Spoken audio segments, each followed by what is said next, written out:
Muy bien, pues les damos la bienvenida a todos nuestros amigos de, de todos los países que nos visitan. Estoy viendo que hay de Argentina, de Guatemala, y obviamente nuestro expositor invitado, experto invitado de España, ¿no? Obviamente todos nuestros amigos de México que de repente los hago menos porque somos de casa todos, pero obviamente bienvenidos. Voy a presentar a José Ramón García Iglesias, que nos acompaña el día de hoy desde La Coruña. José Ramón, bueno, ha participado dando muchos cursos, es profesor de formación real, está certificado en capacitación para el ejercicio de actividades de transporte interior de mercancías de Galicia, director de escuelas de conductores, eh, o sea, dando cursos para directores de escuelas de conductores.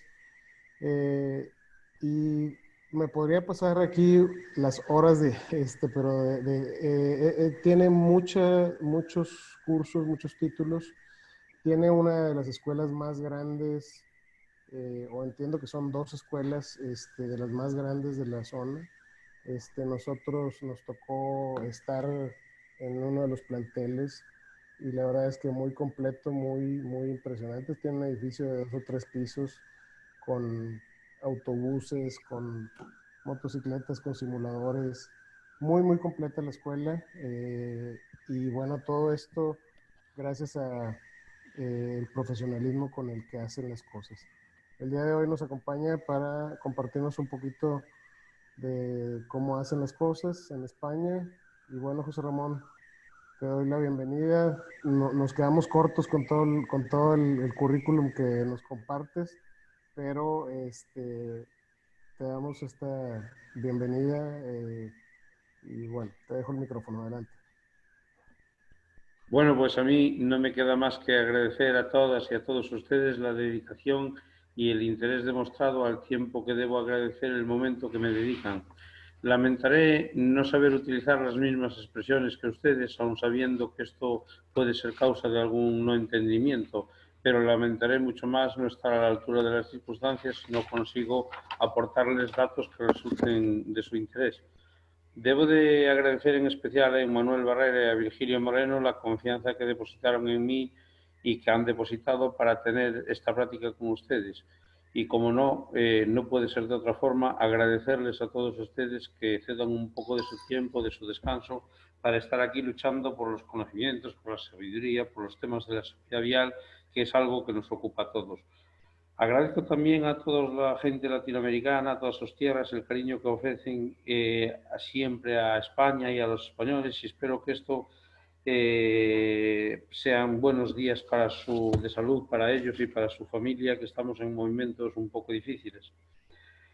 Bueno, pues el objetivo que teníamos aquí en esta masterclass de hoy era transmitirles desde España cómo se daría una clase o una primera clase a nuestros alumnos, y habíamos pensado en que, bueno, que al mismo tiempo que intente, platicarles de cómo se da, cómo se orienta con las novedades, porque sí que es cierto que últimamente hemos tenido muchas variantes y hemos tenido muchas novedades, por decirlo de alguna forma, pero al mismo tiempo que lo plantearemos así, intentaremos también que la clase sea pues un poquito avanzada, un poquito adelantada.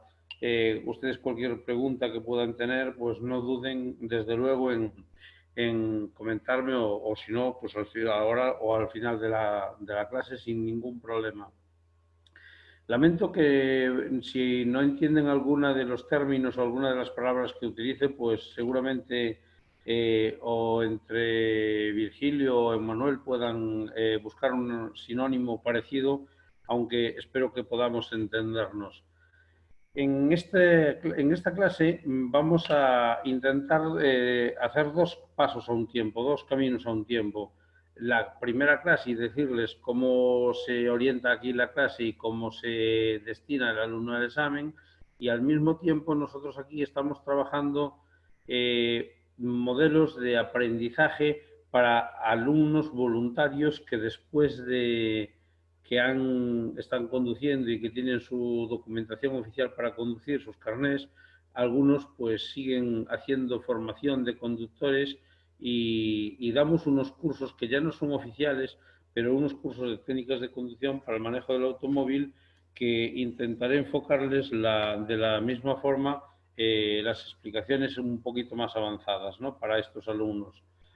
En un primer lugar, a la hora de plantearnos una clase, ya hemos roto un poquito con el clásico estándar de la clase antigua, de aquel paso tan elemental de enseñar a conducir con las reglas más básicas, y a días de hoy ya en los exámenes de conducir ya estamos planteando novedades, ya estamos planteando diferentes fórmulas, ya estamos introduciendo conceptos de conducción económica. Alguien me hablaba por ahí, creo. Bueno, igual no es conmigo, vale. Decía que ya estamos introduciendo conceptos un poco más novedosos, conceptos de conducción económica. Al alumno en el examen ya se le solicita que siga una dirección, ya no, aunque supera una parte del examen en donde se le va indicando los giros a la derecha y a la izquierda, pero que tiene una parte en donde tiene que saber seguir un itinerario, o incluso una ruta a través de una dirección marcada por señales, o también por un GPS o por una ruta conocida. En el caso de no darse las circunstancias de utilizar un GPS o una ruta conocida, lo que se hace es que se le deja ir a su libre albedrío, que vaya él un poco por donde quiera. También quisiera indicarles que no sé cuál es el grado de ventajas o de tecnología que puedan tener los coches en sus respectivos países, pero en Europa los coches ya están como un poquito muy electronizados, ¿no? Es decir, de hecho, si no hubiera sido por el tema de la pandemia, en el año 2020 ya era obligatorio que todos los coches matriculados en España porten al menos 10 HADAS, 10 sistemas de ayuda a la conducción. Y en el año 2021 está previsto que porten al menos 20 HADAS. Y esos HADAS es el primer año que dejan utilizarlos en los exámenes de conducir. Cuando le planteamos una conducción un poquito más avanzada a nuestros alumnos, ellos en un principio dudan un poco de la capacidad que podamos tener para enseñarle cosas de conducir. Tengan ustedes en cuenta que el alumno se cree que se lo sabe todo y no siempre se plantea qué tiene un coche, qué elementos pueden ser los modernos o qué es lo que pueda hacer un coche que él no sepa. Mayoritariamente las personas creen que se lo saben todo en temas de conducir y es ahí donde está nuestro trabajo, empezar a informarles y hablarles de cosas que ellos a lo mejor, pues, alguna pueden conocer, pero no todas. Por ejemplo, aquí es muy fácil que una persona conduzca un coche, un ESP de última generación. Todo el mundo sabe que es hacer un contravolante, pero la gente no sabe que en un ESP de última generación no se puede hacer contravolante, porque paralizarías el sistema. Entonces, hay una serie de cuestiones que es nuestra tarea informarles de cómo funcionan y sacarle un poquito de partido y un poquito de rendimiento. Tal como les contaba en un principio, a la hora de afrontar el examen, el examinador, antes de subirse al coche, es probable que le mande a abrir capó. Esto es reciente, no de hace mucho tiempo. Que le mande a abrir capó y que le haga preguntas del maletero, de motor, de sistemas, de elementos de refrigeración, de elementos de engrase y demás. Entonces ya nos vemos obligados a añadir clases nuevas, ya no solo las típicas clases de conducción y de circulación, sino que ya nos vemos obligados a añadir clases nuevas en donde nos veamos en la condición de darle más información a las personas de cómo funcionan los elementos del coche. Una clase típica de toda la vida es enseñarle los mandos más elementales, pero ahora nos vemos en la necesidad de que no le tenemos que enseñar los mandos más elementales, sino que se los tenemos que enseñar todos y además a fondo y además con posibles preguntas para que no exista el peligro de que puedan fallar. Por lo tanto, la mayor parte de los profesores, la fórmula que han adoptado para que este aprendizaje se complete con la mayor seguridad es que ya una vez que le expliquen y le reexpliquen el funcionamiento de los mandos, ya no le van a ayudar mucho más a utilizarlos. Es decir, el alumno ya va a tener que utilizar los mandos sí o sí, tendrá que poner ventilador, no le dejaremos que vaya con el ventilador puesto, le obligaremos a que lo saque, a que lo vuelva a poner. Y también otra de las circunstancias que se da es que es probable que el examinador, antes de que el alumno abandone el coche, deje encendido o mande al alumno que se baja arrancar algún sistema extraño o raro para que él pueda verificar de entrada si sabe conectarlo, y eso desorienta al alumno que sube, obligando al alumno que sube a buscar ese elemento que está conectado y que a lo mejor podría resultar superfluo, como por ejemplo el bloqueo de la caña de la dirección, bloquear la dirección, el alumno saliente, para que el alumno entrante se encuentre con la dirección bloqueada y que aprenda a desbloquearla. La verdad es que estos variantes de aprendizaje, digamos, un poco más modernos, yo creo que sí que están bien, que fuerzan muchísimo al alumno a que se refresque, a que aumente sus conocimientos y sobre todo que practique sus, sus manejos de mandos y su memoria, porque puede tenerlo muy claro cuando le estás explicando en un principio, pero luego al llegarse a la clase o al examen es probable que no se acuerde. Bien, luego también tenemos que profundizar bastante en elementos elementales como la utilización de determinados sistemas en el coche de relleno de aceite, de relleno de líquidos o de preguntas elementales de una batería. Con respecto al tema del aceite, lo que solemos es tocar 3 puntos más determinantes, y es que en la actualidad es muy fácil que el alumno, cuando conduzca su coche, vaya a hacer un mantenimiento y alguien le caliente un poco el coco para que cambie aceites cada paso más modernos. Y intentamos que el alumno entienda que el aceite, por muy moderno que sea, no tiene por qué ser el más adecuado para su vehículo. Si yo tengo un coche muy nuevo, tendré que tener un aceite con propiedades muy recientes, pero si yo tengo un coche de edad intermedia, tengo que seguir utilizando el aceite que correspondía. No me sirve de nada un aceite muy moderno que de alguna forma sea adecuado para un coche que sea sistema Euro 4 o Euro 5 o Euro 6 con filtro de partículas, y que utilice un aceite más moderno cuando mi coche no tiene filtro de partículas. En la actualidad en España, igual que en el resto de Europa, ya vamos en el nivel Euro 6 de contaminación. No sé si en Latinoamérica lleváis algún control de vehículos de temas o nivel de contaminación, pero yo por lo que tengo entendido, nivel Euro 6 es un poco, digamos, más, es un poco más de lo más que hay, porque que yo sepa, los coches más modernos de Estados Unidos ahora mismo no consiguen dar aquí un nivel 3 de contaminación. Un vehículo con nivel 3 de contaminación en España ya no se le puede hacer ningún tipo de reforma. Se tiene que morir tal cual como está, porque es un vehículo que ya no dejan tocarlo, básicamente para provocar que tengas que abandonarlo.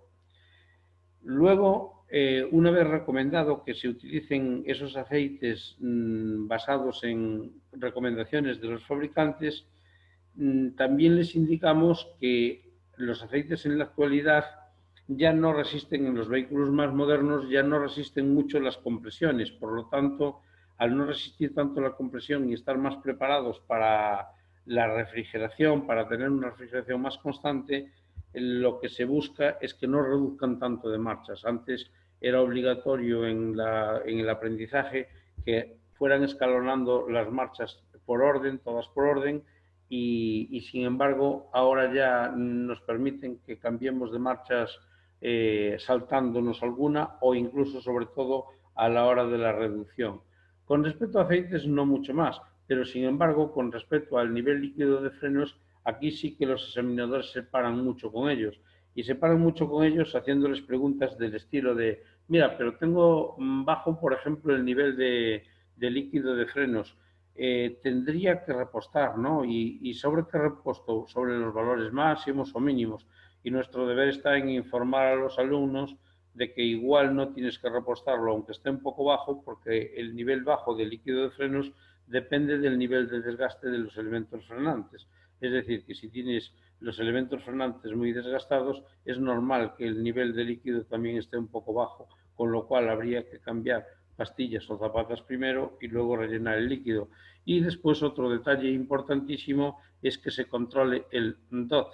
El DOT, por lo que yo sé, hasta donde yo sé, es una medida americana de graduación de alcohol que depende un poco de los conductos, de las canalizaciones y de los elementos que cada vehículo tenga de alguna manera en su fabricación para que se puedan utilizar diferentes graduaciones alcohólicas. Cambiarse las graduaciones alcohólicas no conviene y esto en España está ocasionando un montón de averías. Vehículos que luego no devuelven bien o no pasan los exámenes de industria porque la graduación alcohólica se ha cambiado, ha deteriorado el circuito y las ruedas pues no frenan en igual presión una rueda con la otra. Aquí nos obligan a cada 6 meses los vehículos llevarlos a un control, a una ITV, a un control de industria, en donde pasan un examen bastante exhaustivo de elevada calibración, sobre todo en temas de luces y frenos.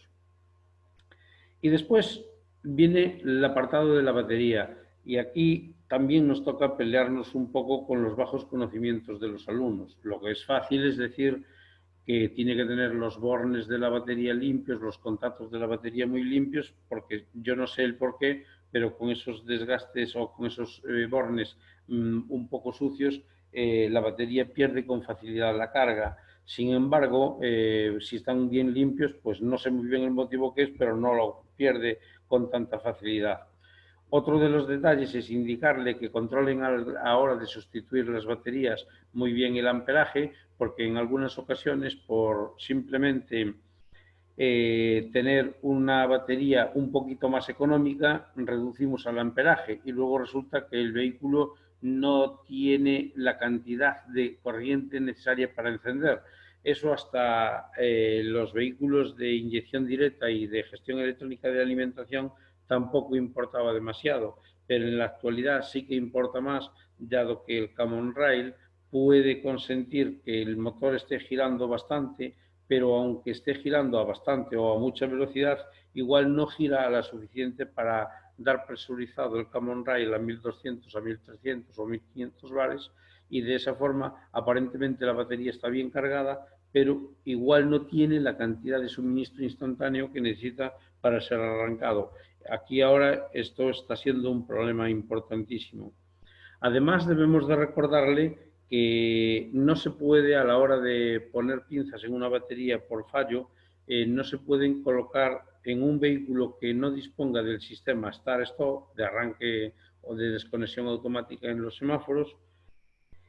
En el caso de que necesitemos ponerle una batería, no se pueden cambiar. Es decir, si el vehículo dispone del sistema Start-Stop, hay que ponerle pinzas con otra batería de otro vehículo que también disponga del sistema Start-Stop. No se pueden cruzar porque dañan los circuitos eléctricos.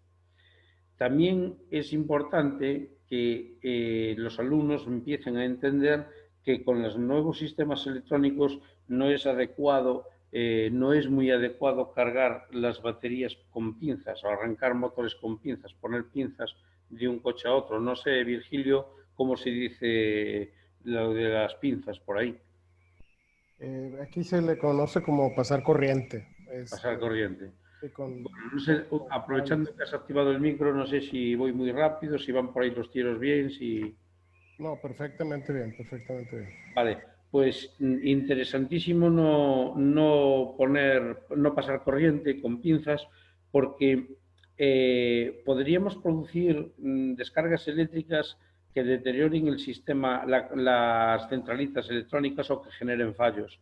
Es mucho mejor recargar la batería siempre. ¿Cómo se puede recargar una batería? Bueno, pues enchufando un cargador. Si yo tengo un cargador, el más malo que tenga del mundo, el cargador más malo, más económico que me haya comprado, tendrá al menos un regulador de tensión, un regulador de intensidad y un disyuntor que corta el paso de la corriente en caso de que detecte anomalías. Pero es posible que en un campo cualquiera no tenga un regulador y tengo otro coche. Perfecto. En vez de poner pinzas y pasar corriente, lo que se puede es poner pinzas y dejar que con el motor encendido del coche que aporta corriente, deje pasar corriente al coche que está descargado.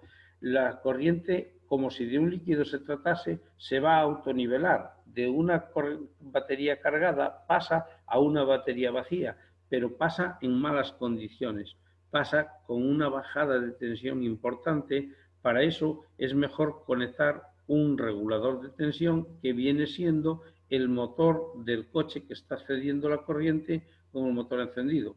Detectaremos que en el momento de conectarlo, ese motor se acelera un poquito porque ha detectado la otra batería vacía y al detectar la otra batería vacía se autoacelera para recargarla correctamente. Esperamos pues el tiempo de fumarnos un cigarro y seguro que ya ha pasado corriente suficiente para que el motor arranque. A partir de ahí ya podríamos darle al arranque del vehículo que estaba descargado, pero evidentemente sin desconectar las otras baterías, porque si ese motor no tuviese corriente suficiente, pasaría a través del otro motor la corriente de las pinzas, la corriente que se necesitase.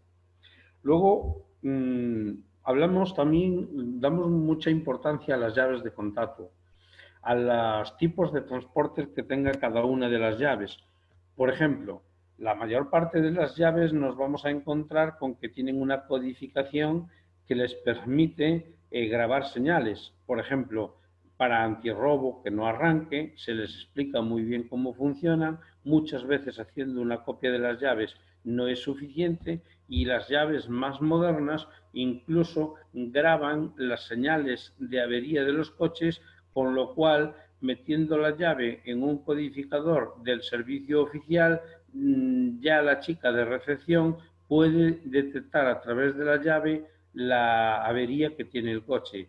Por eso es muy importante que el alumno empiece a mentalizarse de que ojo con esa llave, porque en la mayor parte de los casos no necesito colocarla en un lector de la llave, me la lee el coche, aunque sea una edición media o medio baja, me la lee en el bolso, en el bolsillo, con lo cual es probable que luego me olvide, deje el coche por ahí encendido y me vaya cuando cedo el coche a otra persona.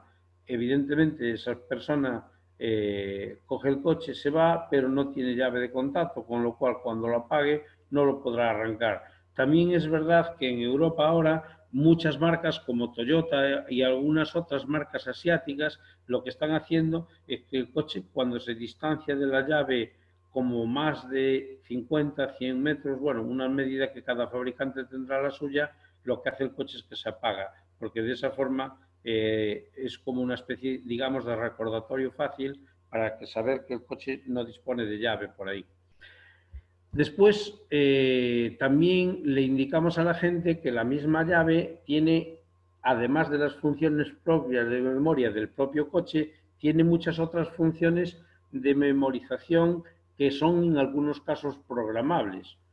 Por ejemplo, bueno, yo es que soy un poco así, muy dado a estas cositas, ¿no? Y en mi coche tengo 3 llaves y cada una de las llaves están programadas de diferente forma.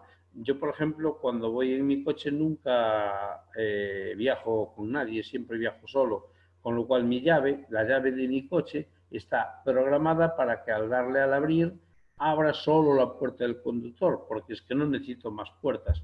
Sin embargo, cuando mi mujer coge mi coche, lo coge con su llave y ella tiene su llave programada para que arranque y al darle al abrir que abra todas las puertas. Es que nunca sé qué hace en el maletero, a qué va a los asientos de atrás y después aún se sienta adelante, pero generalmente utiliza todas las puertas del coche, con lo cual ella tiene la llave, su llave, pero de mi coche la tiene programada para que se abran todas.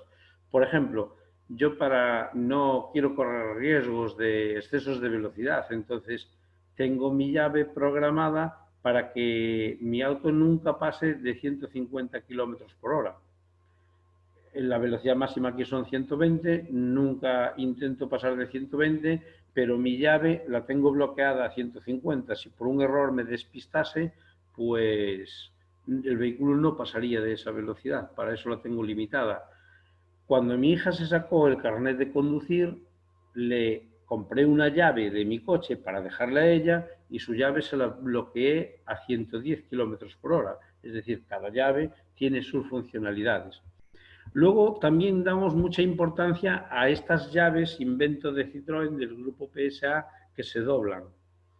Estas llaves son muy útiles y están fabricadas, diseñadas especialmente para combatir el primer posible golpe en cualquier tipo de impacto, porque aquí en España nuestra Dirección General de Tránsito se ocupa mucho de investigar qué pasa en los accidentes de tráfico después de que el accidente se ha producido y ha detectado que la primera parte de nuestro cuerpo en golpearse, ojo, no en lastimarse, sino en golpearse. La primera parte de nuestro cuerpo que se golpea en todo tipo de impactos parece ser que es la rodilla derecha.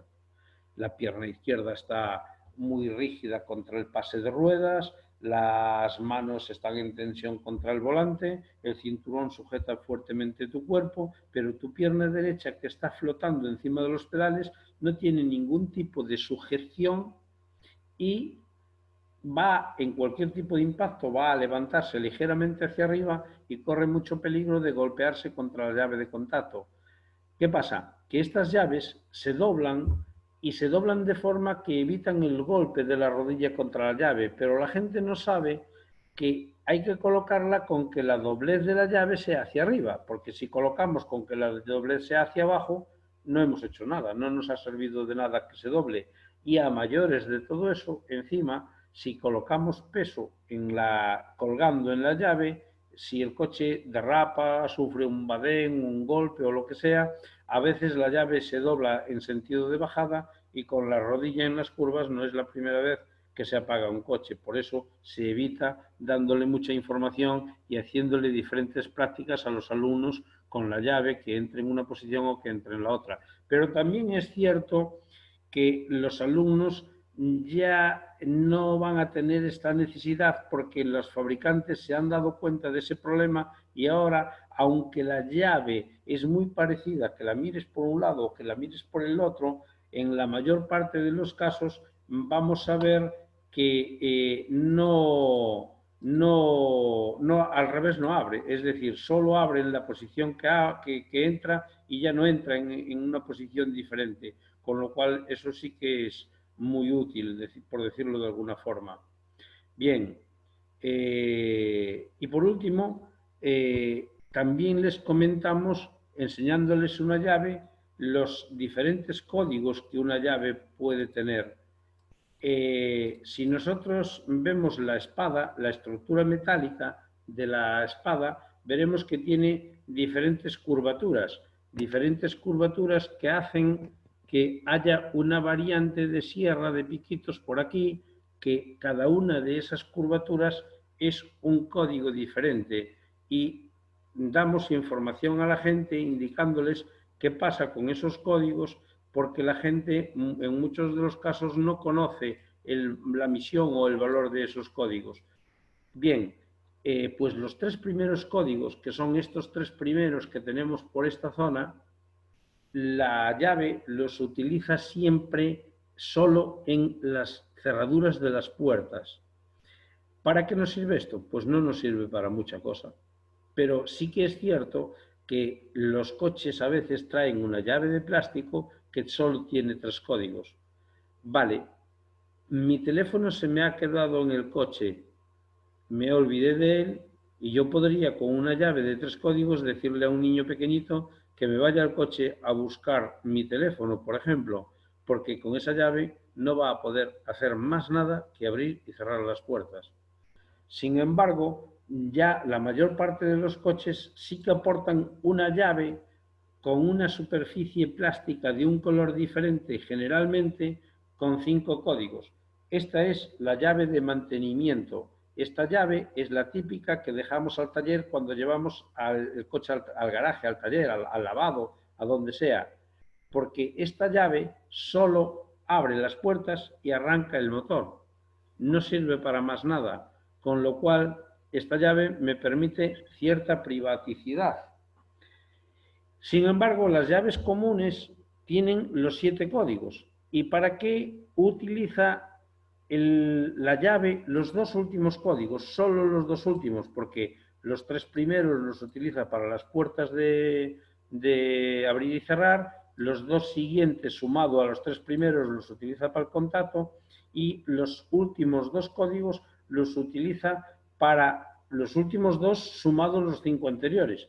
Los utiliza para abrir la guantera y para abrir el maletero. Y eso a la gente pues le resulta bastante interesante, dado que eso, los coches te permiten esa posibilidad y la gente nunca sabe para qué son todas esas llaves. Ojo, la llave de tres códigos no es común que la traiga, ¿eh?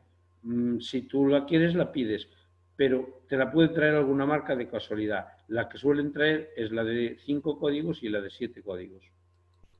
Bien, luego a partir de ahí nos vamos ya a la siguiente apartado, que es empezar a sentarlo en el asiento y empezar a darle información de cómo colocarse en un asiento. Lógicamente, partimos el asiento en 2 apartados y primero nos vamos a la banqueta, a lo que es la banqueta, y luego hablaremos del respaldo. Pero en un principio hablamos de la banqueta y sí que es cierto que es una asignatura bastante aprobada por la mayor parte de las personas que utilizan vehículos de tipo turismo, coches pequeños. Es cierto que es una asignatura aprobada porque las personas o colocan bien la banqueta tanto en distancia como en altura, o si no la colocan bien no irían cómodos. Pero aún así, dejando por válido que suelen colocarla bastante bien, lo que hacemos es recordarle que además de colocarla bien, tengan en cuenta el tipo de pedales que llevamos, porque es que muchos de los coches de tendencia más alemana disponen de pedales más de tipo colgante, pedales en que su movimiento es un poquito más horizontal y esto requiere banquetas un poco más bajas y un poquito más alejadas, y también tenemos los coches de versión o de vertiente más mediterránea, más italianos, más franceses, en donde los movimientos de los pedales tienen cierta ostentación a ser un poquito más verticales, con lo cual esto requiere unas banquetas un poquito más acercadas y un poquito más elevadas.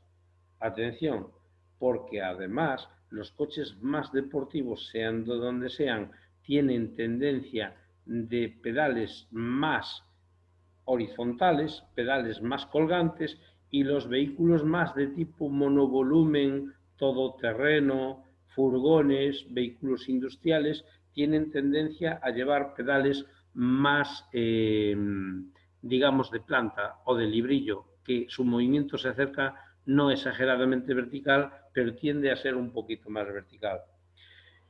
Aquí, en Europa, estas 2 variantes de vehículos se ha extendido tanto que sí que es cierto que hace años nos venían clientes a la escuela y nos decían: oye, quiero hacer unas clases porque no me sale aparcar bien, no aparco bien.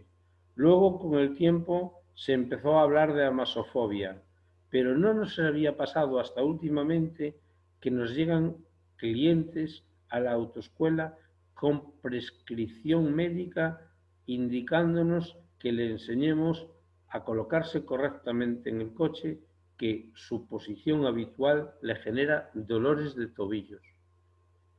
Dolores de tobillos que vienen condicionados porque somos, digamos, personas de caracteres fijos, colocamos las banquetas siempre en una disposición y a unas medidas más o menos casi siempre las mismas, y estas medidas hacen que luego, independientemente en el tipo de vehículo que nos sentemos, no tengamos en cuenta el tipo de pedales que llevamos y probablemente nos encontremos con que mi pierna esté torsionada en una medida que no sea la adecuada. Es decir, a la hora de colocarme, debo de llevar las piernas colocadas en una posición que me permitan hacer un juego de pedales que resulte totalmente correcto y que mi posición de conducción no me lleve a un descanso.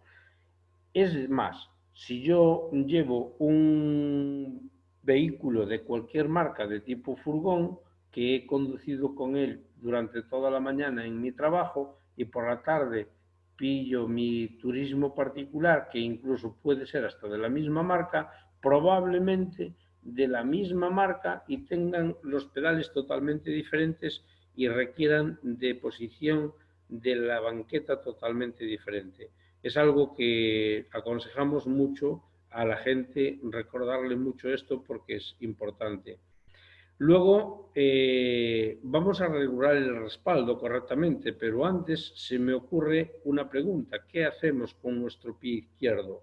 Bueno, pues la tendencia genérica, hasta no hace mucho tiempo, los alumnos tenían mucha continuidad de llevar el pedal o el pie izquierdo encima del pedal del embrague. Es más, muchos profesores enseñaban así, por la rapidez, por muchas cosas, ¿no?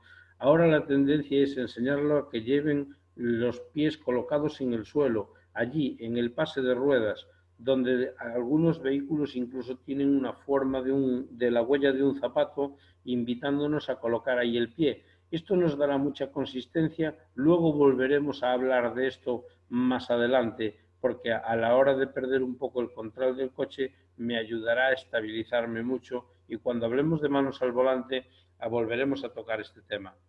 Pero no quisiera continuar sin hablar de una posición que resulte medianamente cómoda y también a una distancia que resulte acertada, con una doblez de brazos también óptima. Los alumnos en un principio tienen tendencia a acercarse demasiado. Acercarse demasiado es igual de malo que alejarse mucho aquellos alumnos que tienen pues como una tendencia de estar más duchos o de estar más sobrados en esa conducción. Por lo tanto, lo que hacemos es diferentes pruebas antes de que con el vehículo parado, en donde el alumno le invitaremos a que se coloque primero demasiado mal, demasiado cerca, luego demasiado mal, demasiado lejos, y iremos buscando una posición más acercada. Esto hasta no hace mucho tiempo no se hacía. Simplemente le dabas una indicación de ala, colócalo más o menos y ya estaba, ¿no? Pero ahora se juega mucho con esto para que la gente aprenda a conducir sin cansarse, retrasando un montón los efectos del cansancio y del aburrimiento, de la monotonía, y de esa forma se están consiguiendo muy buenos resultados. Tener en cuenta que desde el año 2006 aproximadamente hasta el año 2020 hemos reducido en 2/3 nuestra siniestralidad de tráfico, aproximadamente, y con estos detallitos así que pueden parecer no muy importantes, pero entendemos que sí son y bastante importantes. A partir de ahí, el siguiente paso que les planteamos es hablar de los espejos. De los espejos, bueno, me salté aquí un detallito, permitidme que retroceda aquí atrás porque me olvidé del respaldo, el respaldo y del cabezal. El respaldo yo creo que es un elemento muy importante. Igual yo lo veo más importante de lo que lo ve el resto de la gente, pero a mí me parece súper importante porque el respaldo me es muy útil regularlo bien, sobre todo si lo llevo no demasiado inclinado. Si lo llevo en una inclinación de un máximo, de 15 grados con respecto a la inclinación de la banqueta. Esto, a partir del año 2004, nuestro fiscal de sala, nuestro fiscal de seguridad vial del Estado, ha hecho una investigación sobre temas de efecto submarino y se ha visto que la primera causa de efecto submarino es un respaldo demasiado inclinado. Y además se ha visto que un respaldo demasiado inclinado causa muchos dolores de espalda. Las empresas de transporte ligero de mercancías están soldando los respaldos de los conductores para que no los puedan inclinar y se los dejan, por cierto, a mi juicio, bastante levantados. Luego, esto es algo que se me ocurre a mí, como os decía, pero tampoco lo tengo avalado mucho con muchos documentos.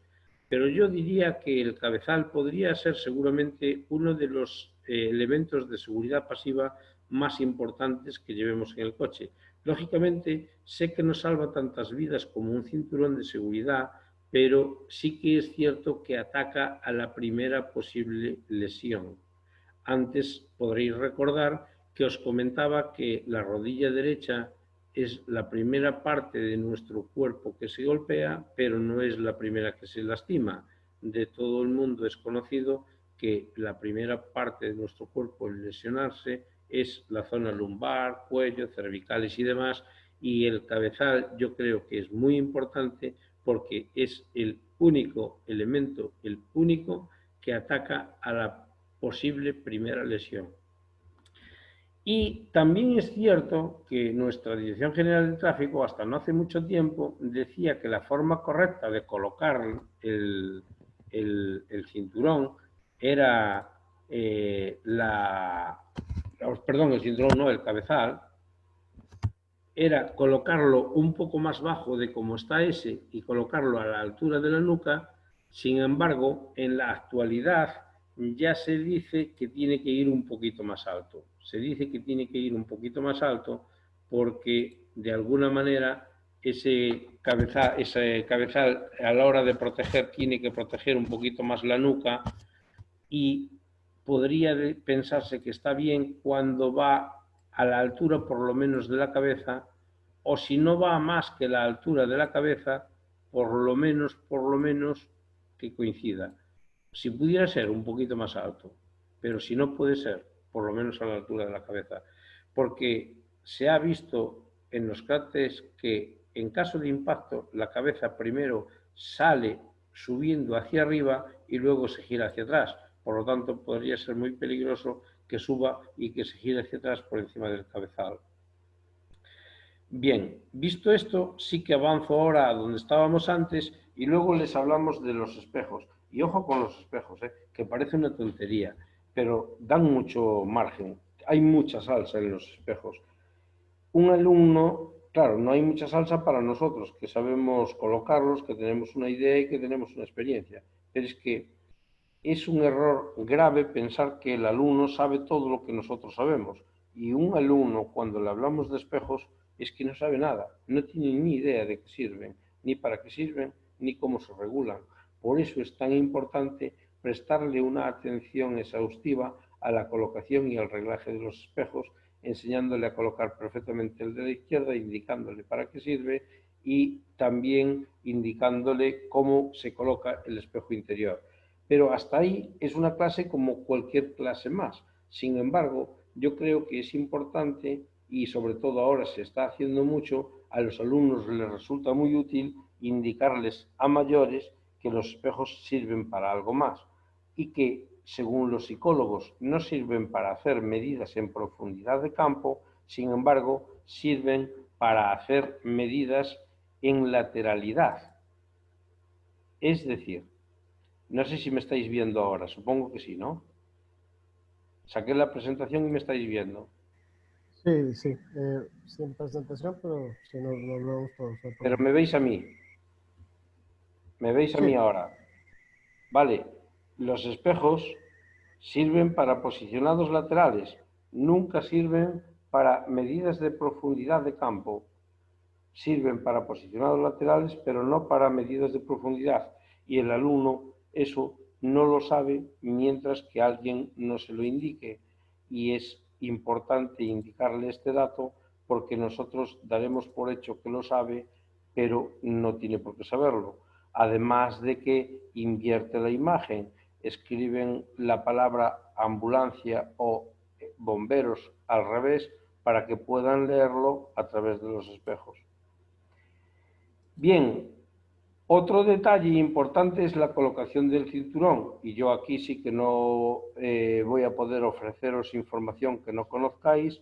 Les damos las pautas adecuadas para colocarse el cinturón, les explicamos los inconvenientes de colocarse un cinturón con un respaldo demasiado inclinado, les indicamos que es importante que lo lleven bien ceñido al cuerpo y que la parte de la bandolera que de alguna manera esté muy ceñida al cuerpo y colocada a la altura de la clavícula, porque si nosotros en una situación normal cogemos nuestros dedos, los colocamos en la clavícula y hacemos presión en la clavícula, hacerlo vosotros también veréis como ya parece que duele.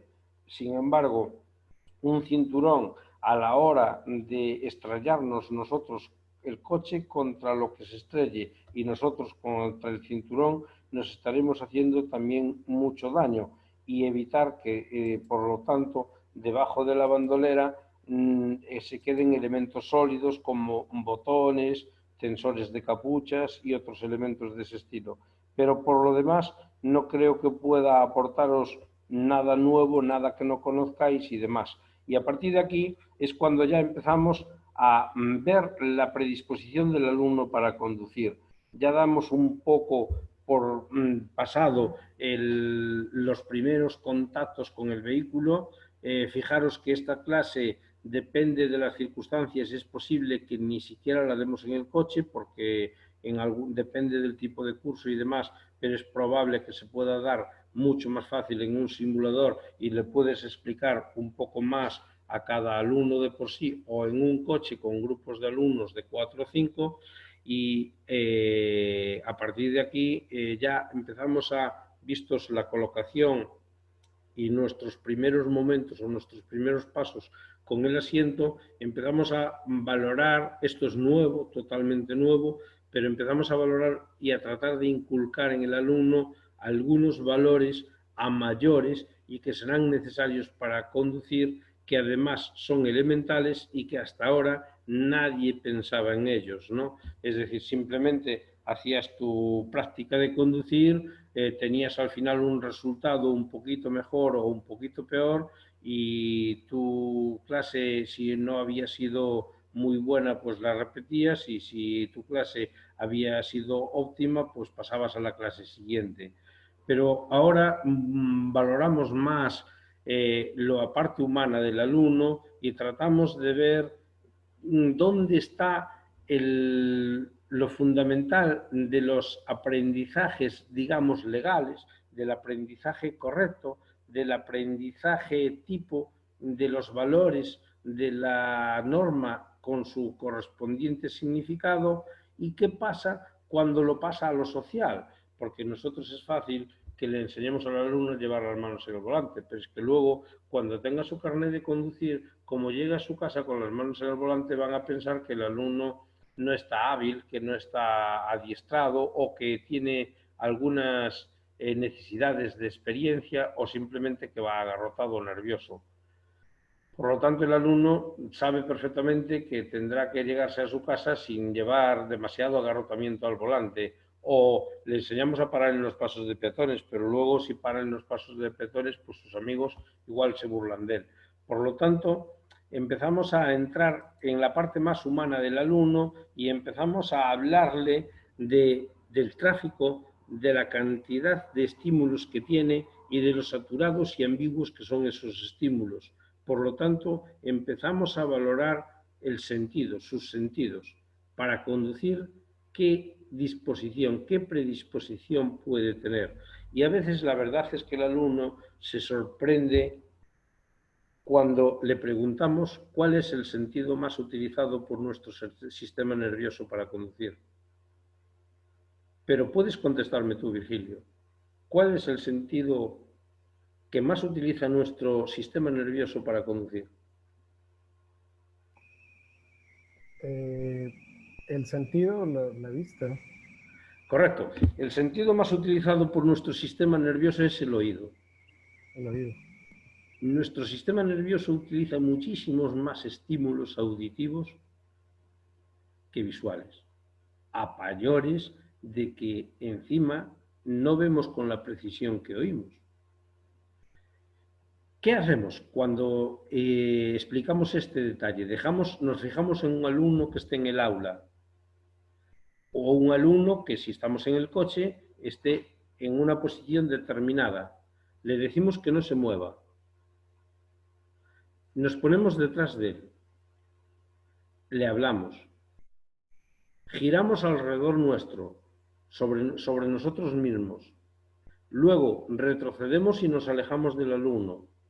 Luego, hablándole, todo el tiempo hablándole. Luego nos vamos hacia uno de los lados. Volvemos otra vez a donde estábamos y nos volvemos a acercar al alumno, todo el tiempo hablándole.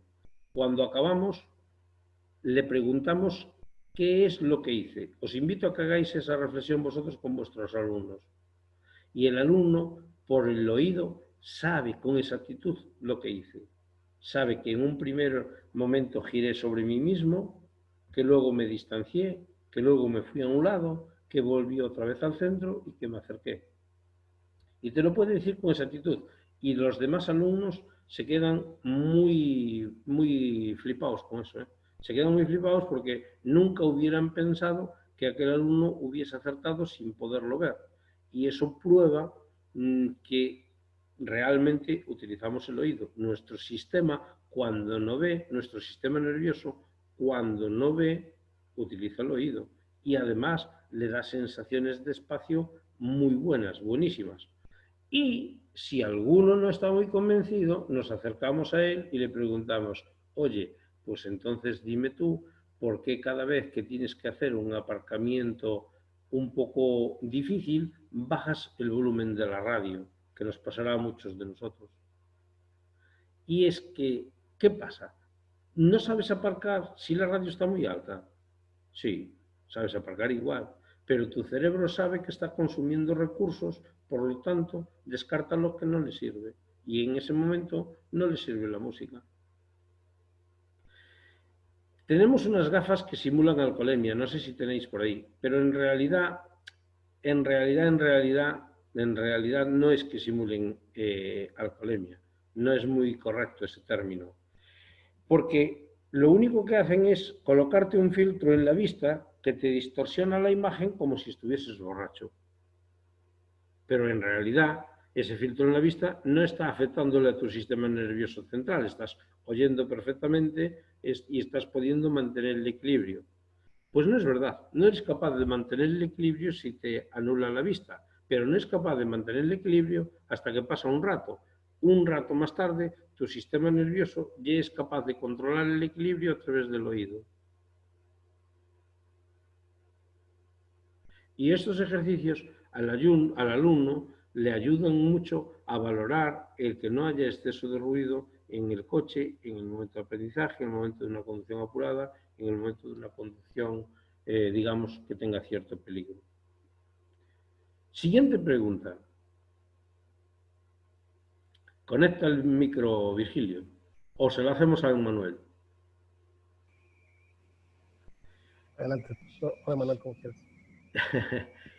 El oído es el sistema, digamos, sentido más utilizado. Por supuesto que es prescindible, se puede conducir sin oír, pero ¿cuál es el sistema, cuál es el sentido más imprescindible para manejar? Pues de la vista, ¿no? Correcto, el sentido más imprescindible para manejar es el tacto. A ti te ponen en un descampado muy grande y tú con los ojos vendados puedes manejar perfectamente. Para acercarte a la mitad de un campo de fútbol, para acercarte al otro espacio, para acercarte un poquito más, para distanciarte un poco. Ahora, sin tacto, ni arrancas.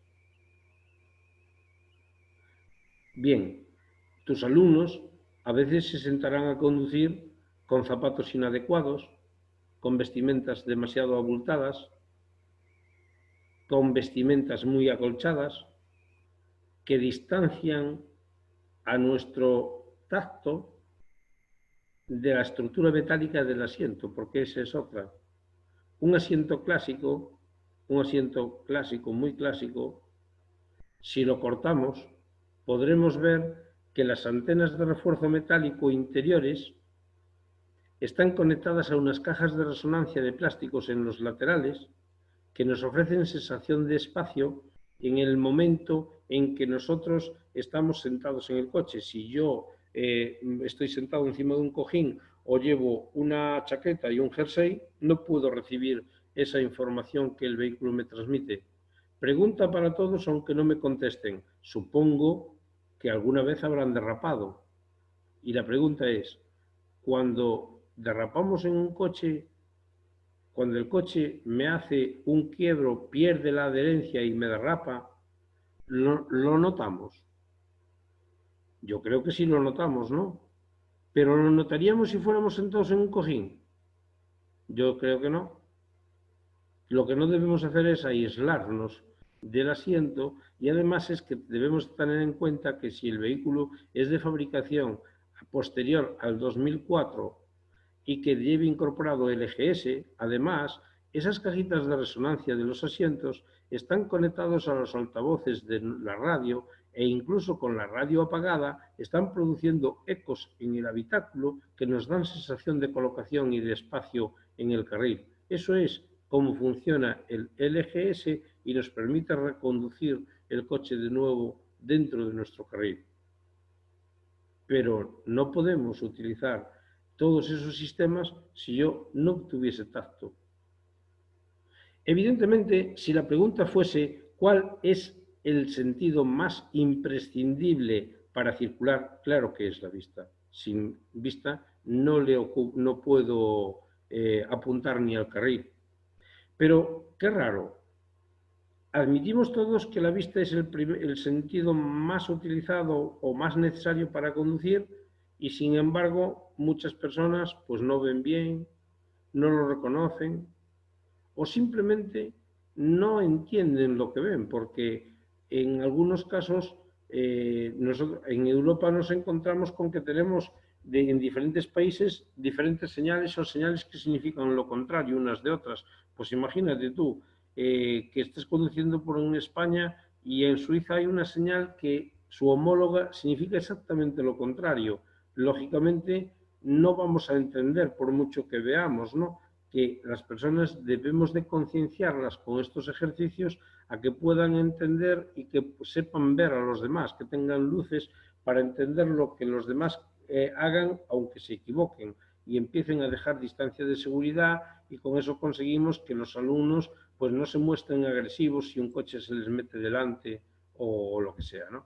Bueno, esta diapositiva era para justificar un poco más lo anterior, pero no significa, quiero aclarar, no significa que el 80 o 90% de nuestra conducción no la percibamos a través de la vista. Eso sí, tampoco implicará eso que no utilicemos los demás sentidos.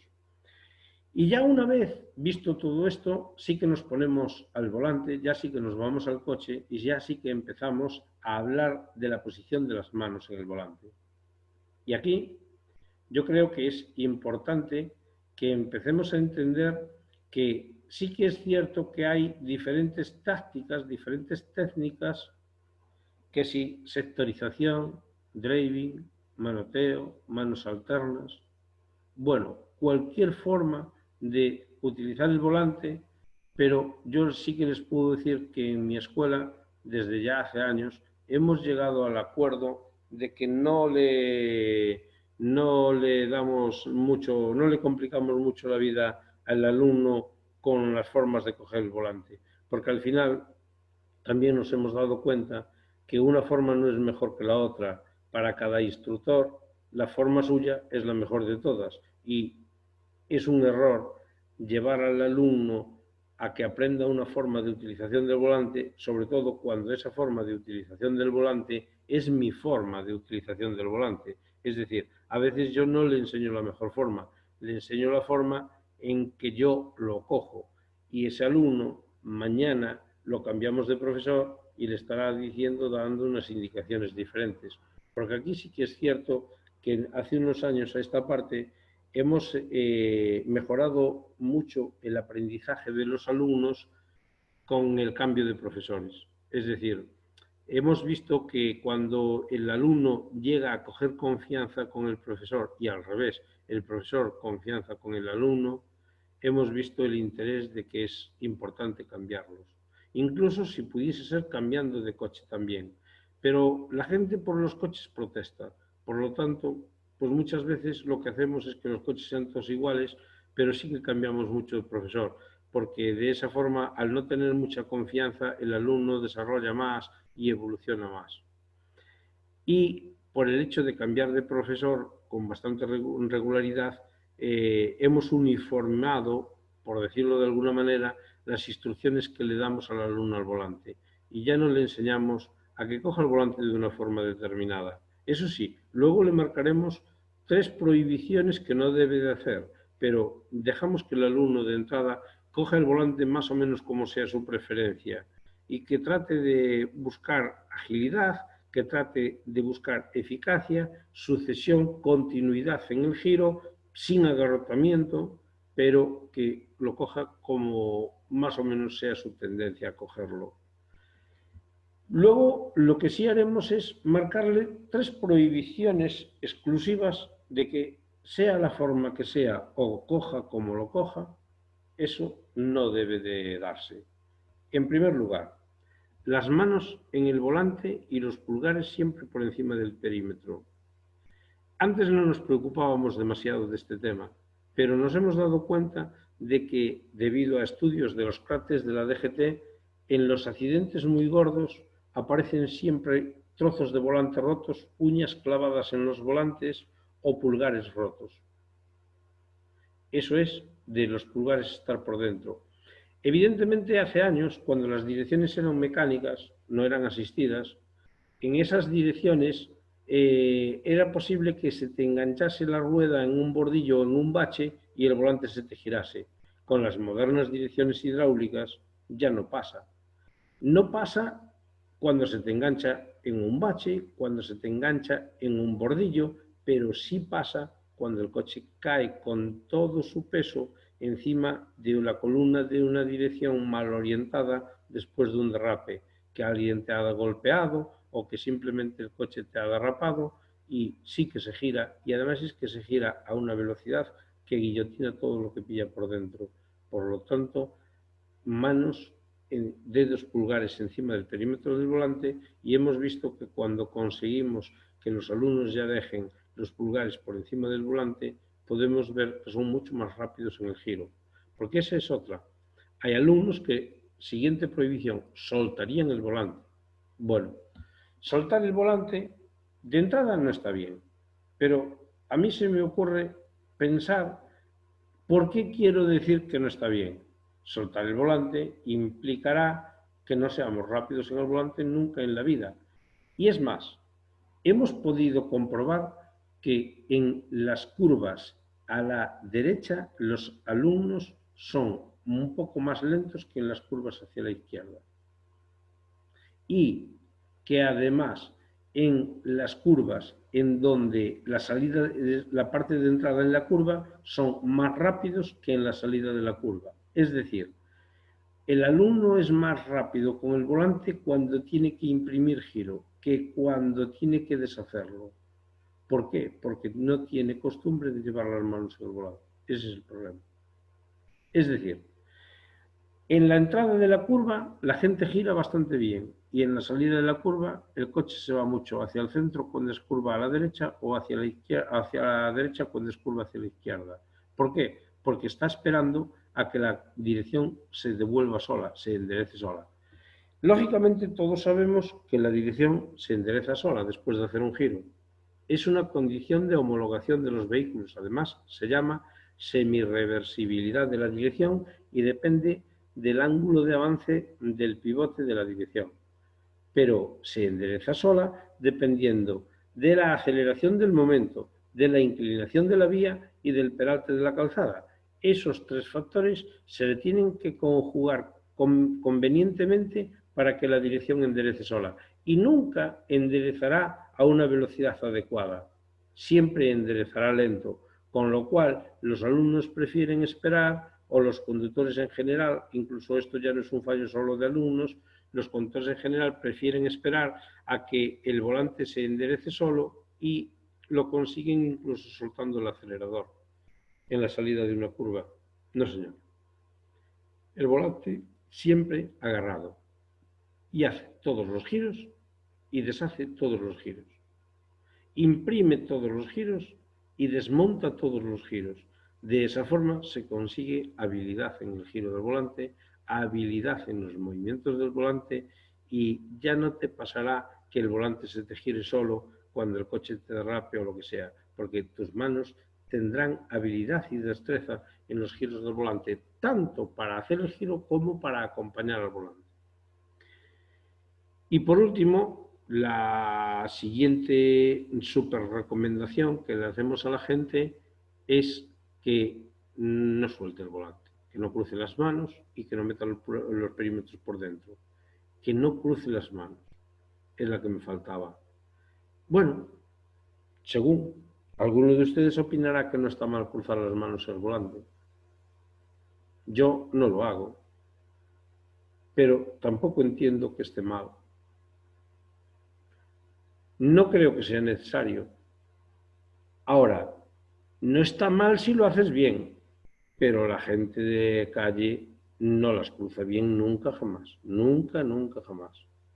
Si cruzamos las manos en el volante para ejecutar giros más amplios, más continuados, más progresivos, con mayor solución de continuidad, entonces bien, pero la gente no hace eso. La gente cruza las manos en el volante para hacer giros muy pequeñitos, muy pequeñitos, muy pequeñitos. Para hacer giros muy pequeñitos, ¿para qué queremos cruzar las manos en el volante? Me parece de género tonto. Si creo que no es necesario, pero cruzar las manos en el volante, si se hace por algo, bien. Si no se hace por nada, me parece una estupidez. Porque es que luego, cuando el coche me derrape y yo quiera recuperar el giro de la dirección, no tendré habilidad. Yo siempre entiendo que mucho mejor, y siempre conduzco a mis alumnos a que mantengan siempre las manos en el volante. Muy bien, pues hasta aquí ha llegado esta parte de manos al volante. No sé, creo que ya estoy yo en pantalla, ¿no?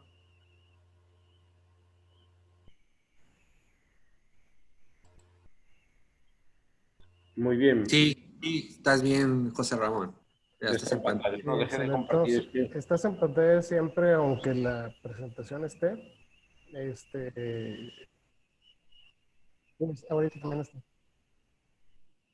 Muy buen material. Los comentarios en el chat están, dice, muy buen material. Está la gente muy contenta. Yo quería comentarte algo. De lo último, no cruzar las manos o los brazos en bolsas de aire, ¿no? Se despliega una bolsa de aire y tu mismo brazo te golpea con la bolsa de aire. Entonces, esa recomendación la hemos visto en algunos estudios de bolsa de aire, ¿no? Si llega a haber un accidente cuando tú estás cruzando un brazo, se despliega la bolsa de aire y te golpea o se golpea el brazo, ¿verdad? Hay muchas fotos de gente que tiene aquí una cicatriz de Mazda, una cicatriz de Volkswagen.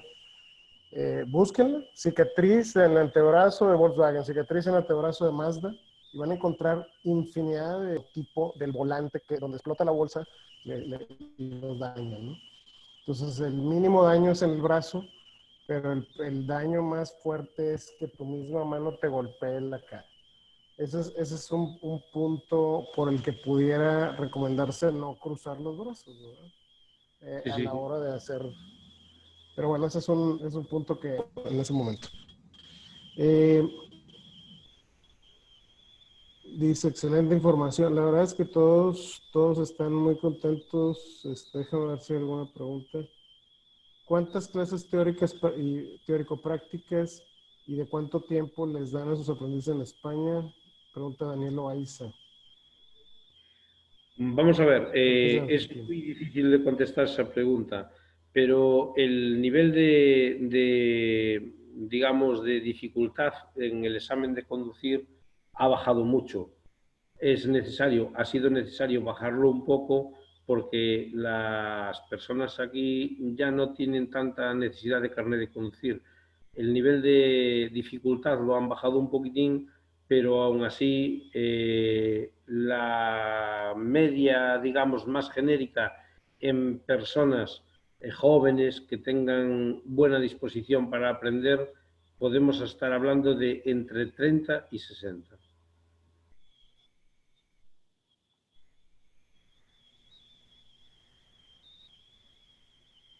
30 y 60 horas. Sí, entre 30 y 60. ¿Puedo hablar? Perfecto.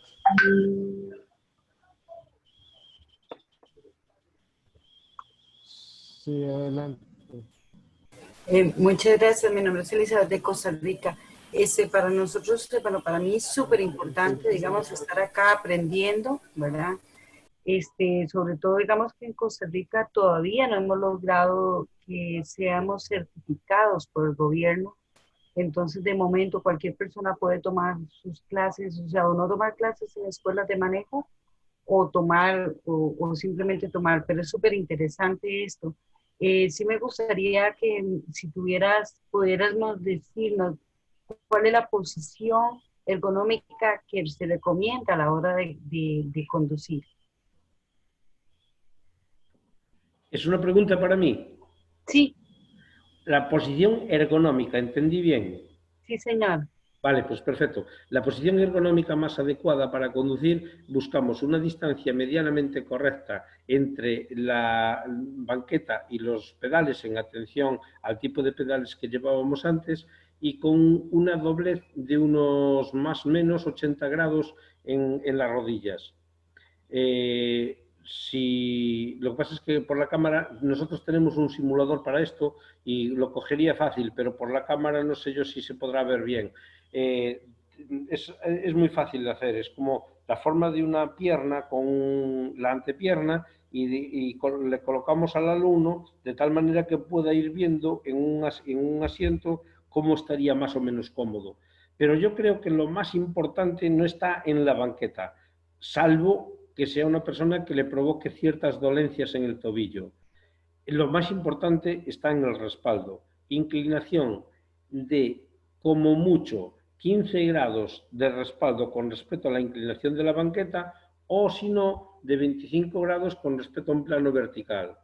Pero aún así, a mí eso son medidas estandarizadas, porque yo sigo pensando que primero debe de primar la comodidad de la persona. Y si una persona tiene una costumbre muy arraigada de ir muy inclinado, aunque le saquemos un poquitín de inclinación, tampoco se la podemos sacar toda junta. Y cuando una persona que no se considera muy ducha en la conducción y quiere llevar un respaldo muy erguido, igual no es conveniente, pero no hay contraindicaciones contra un respaldo muy erguido.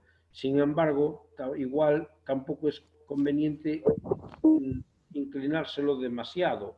Es decir, dejemos en un primer lugar que vaya la persona que esté muy a gusto y cuando esa persona esté bien a gusto, a partir de ahí ya iremos aproximándolo a esas medidas de entre 15 y 25 grados según lo que habíamos hablado.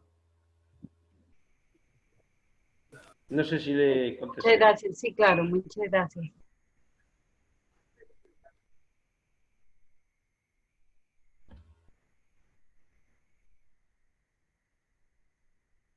¿Más preguntas? Saúl de Guatemala diciendo que disfrutó igual que su hijo las clases que les diste en España y que ahora no es la excepción. Te da las gracias por aquí nos acompañaron. Hay gente de Perú, hay gente de Argentina. a lo mejor algún otro país por Ah, aquí, Saúl no, estuvo no en veo a España, dijo. todos. Saúl estuvo en España en las clases, Ujú. me imagino que fueron en la noche, que fue Emanuel y yo no pude estar, y su hijo también, eran padre e hijo, de Guatemala, y ahorita Ya, ya, aquí ya, nos ya. estaba acompañando también. ¿Qué nos está acompañando por aquí? Te da las gracias, estuvo muy bien. Miren, aquí tengo unas fotos de los antebrazos de Mazda. Lo pueden, no sé si lo pueden ver. Lo pueden ustedes buscar, googlear. Pues muy, mira, aquí está Saúl, ya abrió su cámara. Saludos, Saúl. Pues estuvo excelente la clase, José Ramón, te agradecemos mucho, la verdad es que es excelente material, muy, muy detallado, con muchas cosas que aún gente experta de muchos es que, aparte del doble esfuerzo de estar en modo zombie, Bueno, pues cuando tengáis tiempo damos la en segunda clase. estos horarios cruzados.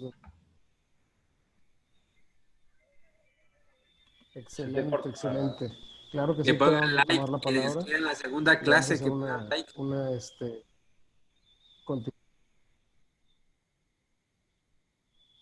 Emanuel, pongan repite. like. ¿En dónde? Ahí sale una No, es emoción, que un parece que emoji. se desconectó. Parece que se desconectó. Ahí, Ah, ok, aquí abajo. En ajá, reacciones. Reacciones. en reacciones. Ok. Así. A quienes gustan la Así, segunda like, clase, aplausos. Muy bien. No, pues la verdad, claro, no, hombre, la verdad es que, a ver, ahí hay que, mira, si le sigues ahí vemos a viendo, Luis ya hay Alfonso. como unos 10 likes mientras aprendemos cómo, así es, poniendo like humana, de forma humana, ¿no? Con la mano, muy bien, desde Puebla, muy bien. Judith Este, pregunta si los códigos los no, trae el manual pues del carro. te agradecemos mucho, Ramón. Judith pregunta si los códigos de las llaves Así los trae es. el manual del carro. Los códigos de la llave, era cuando estabas, Sí. Vamos a ver. Es que yo no sé cómo funcionan ahí las cosas, pero aquí, se cuando refería compras. a los códigos de la llave. Ujú. Sí, vamos a ver. Aquí cuando compras un coche, el servicio tiene pagado por la marca 4 horas de configuración del coche. Y ahí es donde te explican todo eso.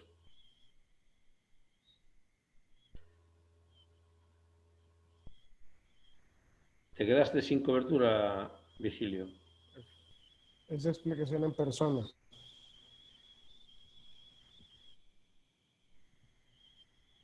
Ajá. Ese es la marca. ¿Qué coche manejas, José Ramón? Pues depende. Tenemos 20 y pico coches en la empresa y el que me toque cada día. Pero ¿cuál es el coche mío? ¿Cuál es el coche que Me yo me... refería al que decías de las llaves. Ah, Ujú. pero eso las llaves lo hace cualquiera, ¿eh? Lo hace cualquiera, cualquier Ok. coche. Yo concretamente tengo un Mercedes, un CLS, pero eso lo hace cualquier coche. Los coches de la autoescuela lo hacen, ¿eh? Muy bien. Muy bien. Lo que pasa es que es eso. Está Rodrigo de Toluca levantando la mano.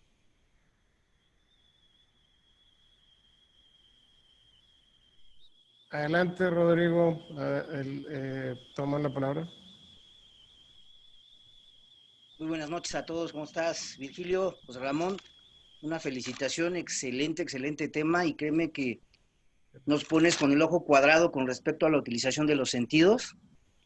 Y tengo una pregunta en específico con respecto a que nos mencionaste en cuanto a la lateralidad que utilizamos los espejos. Con base a los sentidos, la mayoría de nuestros alumnos es visual y desafortunadamente si no está bien acomodado en el asiento, tiende a clavar la mirada muy cerca del auto. Eso pierde precisamente el control de la linealidad del auto o de la centralidad del auto sobre carril. Nosotros hicimos un pequeño estudio en donde utilizamos referencias externas, como mencionaste, que no se utiliza para profundidad. Eso les causa un poco de ruido a ellos porque no saben calcular los espacios, tanto frontal como trasero. Tomamos en consideración que nuestro tablero y la altura de lo que es la cajuela genera un punto ciego que nos referimos a la distancia frontal y trasera de pavimento que no vemos. Al momento de observar el espejo central, que regularmente se utiliza para observar nuestro entorno trasero sobre medallón, les mencionamos, en cuanto tú termines de ver el pavimento con respecto a una referencia, llamemos el filo de la banqueta, que aquí en México se pinta de amarillo, en diferentes zonas también es otro aspecto, ¿no? Pero vemos esa referencia, o en autos, si observamos visualmente llantas frontales y traseras, perdemos alrededor de 6 metros, es un promedio, va de 4 a 7 metros y medio, dependiendo de la altura del auto. Entonces, eso nos ayuda a que los alumnos perciban un poco más con tranquilidad una visión tanto de conductor como de peatón. Hacemos esa práctica tanto dentro del auto, los bajamos y vemos enfrente la distancia que se pierde de pavimento y la distancia que se pierde de pavimento en la parte de atrás, utilizando ya la lateralidad con los retrovisores, tanto derecho como izquierdo.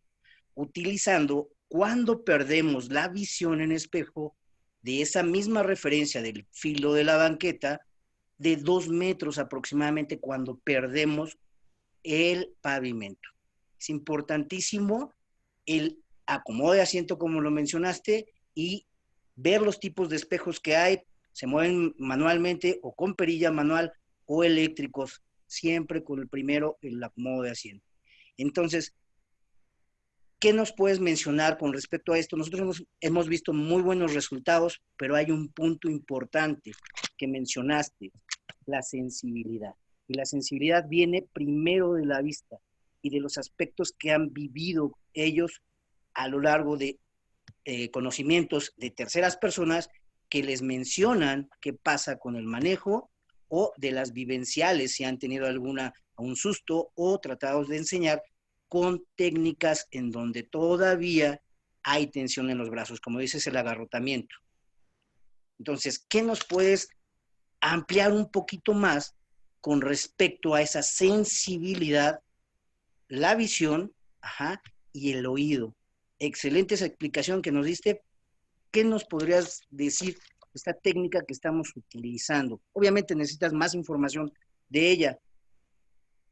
¿Qué te parece el utilizar estas referencias de altura visual? Vale, bien. Yo tengo muy claro lo que me planteas y no me ofrece ningún tipo de duda. Y también tengo clarísima la respuesta. Lo que no tengo tan claro es que sea capaz de transmitirlo con el sentimiento que yo quiero hacerlo, ¿no? Vamos a ver. Ahí hay dos cosas que tú me estás planteando, y además es que me estás tocando la forma en que yo plantearía el conducir, el enseñanza de conducir. Primero, hay algo que no me gusta. No me gusta, pero no quiere decir que no esté bien, pero no me gusta. Hace muchos años que he abandonado las referencias. Hace muchos años. Es decir, ahora no hay ninguna referencia para nada. Yo creo que la mejor referencia que le puedo dar a un alumno cuando necesita de mi ayuda es acompañarlo, estar con él, ayudarlo. Pero una referencia que mida con una esquina, con un punto, que se fije en aquel punto cuando pasa aquella marquita por no sé dónde, eso yo creo que no da resultado, por lo menos cuando el alumno va a tener que aprobar un examen de calidad. Porque las referencias, si os fijáis, solo sirven, no sirven para ninguna otra cosa más que para generarle una tarea al alumno de aprendizaje. Tiene que aprender a mirar ese punto por aquella marca. Y luego, al final, cuando la inclinación del sol le cambie la luz, o cuando la inclinación de la vía, o cuando la inclinación del coche no coincida con la marca, va a fallar igual. Yo creo que la mejor ayuda que le puedes decir es, amigo, ahora vamos a ser más informales, ¿no? Y te digo, amigo, tienes manos, tienes orejas, tienes vista, tienes oído, tienes de todo, defiéndete. Bájate del coche, me ha gustado, bájate del coche y mira. Vamos adelante, volvemos atrás, volvemos a entrenar, otra vez más, otra vez más, otra vez más. Le pones 2 jalones y que tenga que venir desde lejos marcha atrás y colocarse dentro de esos 2 jalones. Que lo haga a muy poca velocidad, porque la vista es muy lenta, muy lenta, muy lenta. Y si le permites que venga rápido, su vista no va a poder estar adiestrando, no va a poder estar trabajando. Con lo cual, le obligas a que venga muy lento, con que su vista va, viene, vuelve, vuelve. Y de esa forma, esa persona aprende a observar, pero sin referencias. Evidentemente puede ser que haya alguna cosa muy concreta que necesite alguna referencia porque es una persona que es muy bajita, no ve, no sé. Algo puede haber siempre, pero sin referencias. Mira, yo esto lo aprendí en una ocasión en un curso. En un curso de profesores de autoescuela, cuando yo era alumno, porque luego tuve la ocasión de, durante unos 6 años, estar formando a profesores de formación vial, a profesores de autoescuela, pero cuando yo era alumno, tuve la ocasión de tener a un profesor que me dijo lo siguiente. Esto es informal, ¿eh? Lo que te estoy diciendo ahora ya no es tan formal como... Esto es informal, esto es entre nosotros y los que quieran oír, pero nada más. Aquel profesor nunca daba explicaciones de más, siempre dejaba explicaciones en el aire. Y una vez una compañera le preguntó por qué no hablaba más, por qué no nos contaba más. Nos decía, Juan, que usted tiene muchos conocimientos, cuéntenos más cosas. Y ese profesor nos dijo, es que entonces estaríamos en el mismo caso que con los alumnos. Si yo contara solo por contar, estaría en el mismo caso que los alumnos, porque ustedes creen que cuando sus alumnos no saben es porque son tontitos, porque son cortos o porque no saben. Y cuando sus alumnos no saben hacer algo es porque en realidad no saben hacerlo y es que ustedes no se lo han enseñado. Cuando un alumno no sepa acercarse, tiene que repetir y repetir otra vez más y otra. Y tendré que buscarme ejercicios que sirvan para que ese alumno fortalezca esa debilidad. Pero no enseñarle truquitos, le coloco una moneda en la altura de la mitad del cristal y cuando la moneda pase por no sé dónde y resulta que luego, mira, cuando llevaría como 2 años o 3 años dando clases de conducir, claro, yo tampoco tengo mucha experiencia. Yo empecé a dar clases de conducir en el año 1983, o sea, hace 37 años. Me acuerdo que una señora salía de la clase todos los días del mismo sitio y pasaba un cruce cortando. Es decir, me atravesaba todo el cruce, no hacía el giro por su mano. Hasta que un día se me ocurrió decirle, mira, tienes que ir más por el exterior, parte el cruce en 4 partes y tú utilizas las del sentido de la derecha para girar. Es decir, si te fijas en esa sombra que hay en el cruce, con que gires sin pisar la sombra, ya habrás girado bien, para que la señora tuviese una referencia, ¿no? Perfecto. Esa señora que si tenía 8 o 9 clases me había fallado 8 o 9 veces, a partir de ese día no falló nunca más.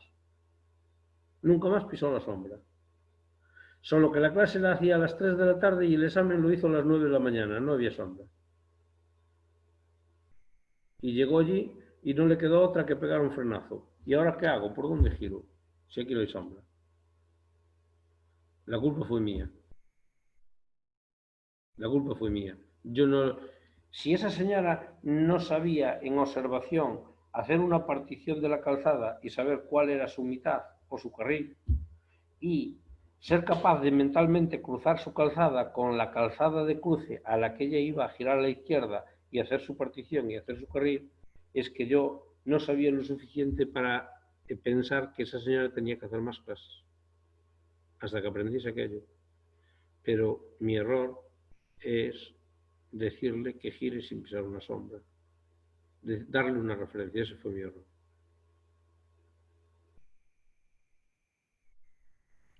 Muchas gracias. Muchas gracias por esa enseñanza y de verdad se aprecia demasiado. Gracias, Automex, gracias a todos. Muy bien, gracias. Gracias a ti. No, gracias a ti. Adelante, muy bien, pues por aquí está Ramiro Parsi de Argentina también preguntando sobre cómo es el simulador de lo que es la postura del conductor. Yo recuerdo haber visto un simulador en tu oficina con... Te lo vi antes en las fotos, lo tienes ahí en las fotos. Se lo acabo de mandar a Ramiro, es uno rojo con Sí. pedales, ¿no? Sí, sí. Así es un asiento que tiene el cinturón de seguridad integrado en el alma del mismo respaldo. Y después, Y permíteme un con segundo, pedales. permíteme un segundo solo. Tú, así me veis. Mira, ¿no? no te apures. Aquí lo tengo, mira, aquí lo tengo en la mano para que no te No, tengas pero que mover. a mayores de eso, el simulador, sí, el simulador. Pero espérate un segundo, que voy a coger una parte del simulador. Ah, Un segundillo solo. sí, de acuerdo. Sí, de acuerdo. Es un sillón, como pueden ver aquí. Y tiene unos pedales, una pedalera para simular qué distancia tiene que mover su asiento, cómo ponerse el cinturón de seguridad. ¿Verdad?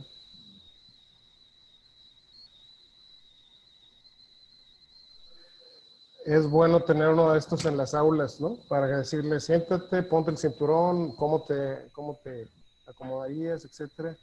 No necesariamente que todo el mundo se suba, si son pocos alumnos podrían Después, subirse lo que todos, pero si hacemos, no, bueno, aquí viene. estáis viendo esto, Ajá. ¿no? ¿Estáis viendo Sí, esto? sí se ve. Vale, pues luego lo que hacemos es, en el simulador, colocar diferentes inclinaciones para que se vea la postura de la pierna, nada más. Excelente, excelente, excelente. Ejemplificar ahí cómo se estira la pierna, perfecto. No, muy buena participación. Te agradecemos, José Ramón. A ver, Manuel, ¿algún comentario? Excelente, todo estuvo súper bien. Emanuel. Gracias, José Ramón. Bastante bien. Valoramos el esfuerzo y el conocimiento que tienes que nos compartiste. La verdad, valió mucho la pena y gracias por el esfuerzo de desvelarte. Me acuerdo de tu Y gracias a padre. cada uno. Me acuerdo Aquí de tu está mi padre. papá. Saludos, José Ramón. Nada, gracias. Pues nada, cuando queráis la segunda clase, sin problema.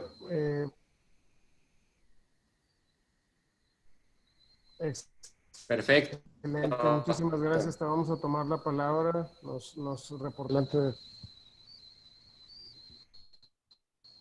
Perfecto, y Muy pues bien. bueno, Pues nos despedimos. damos por terminada